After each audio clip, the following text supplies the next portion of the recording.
Is it possible that something is holy to the celebrated agnostic? Good question. Yes. The individual human mind. In a child's power to master the multiplication table, there is more sanctity than in all your shouted amens and holy holies and hosannas. An idea is a greater monument than a cathedral.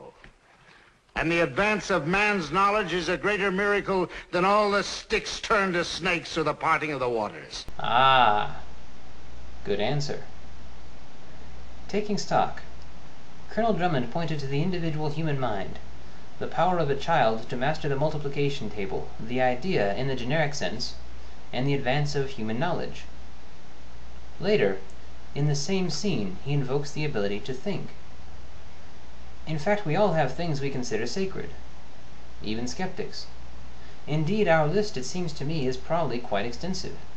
It just doesn't include fables made up centuries ago by people who had an aversion to three little words, who were thus compelled to make up these fables as an alternative. What else should be found on this list? Personally, I would add methodological naturalism, also known as the scientific method.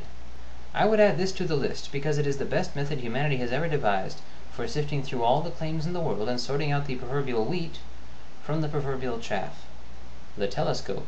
This belongs on this list because Galileo used it to discover mountains, valleys, and craters on the surface of the moon, and thousands of stars that no one on Earth had ever been able to see before, and because using this device he was able to prove the Copernican heliocentric model of the solar system, or at least to show it better based than the Ptolemaic geocentric model.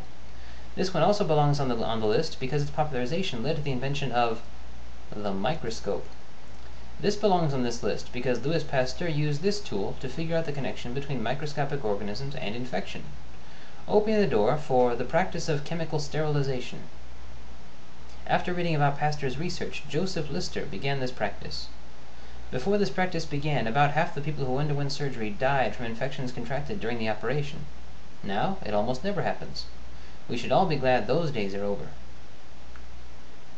The U.S. Declaration of Independence. It was this that enabled the 13 colonies and later states to stand unanimously together in their efforts to sever their ties with Great Britain.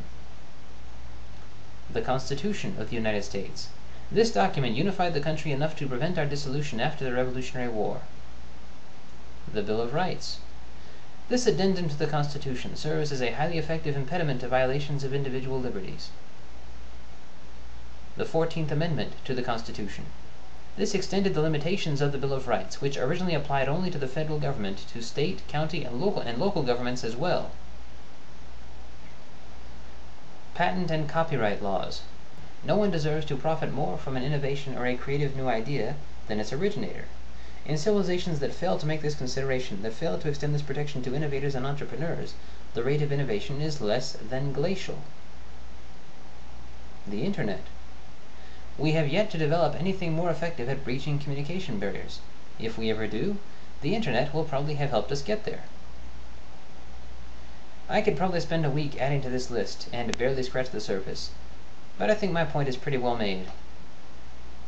So tell me, my fellow blaspheming heathens, what would you add? What is sacred to you? But please keep it concise. I think 10 things is a good number.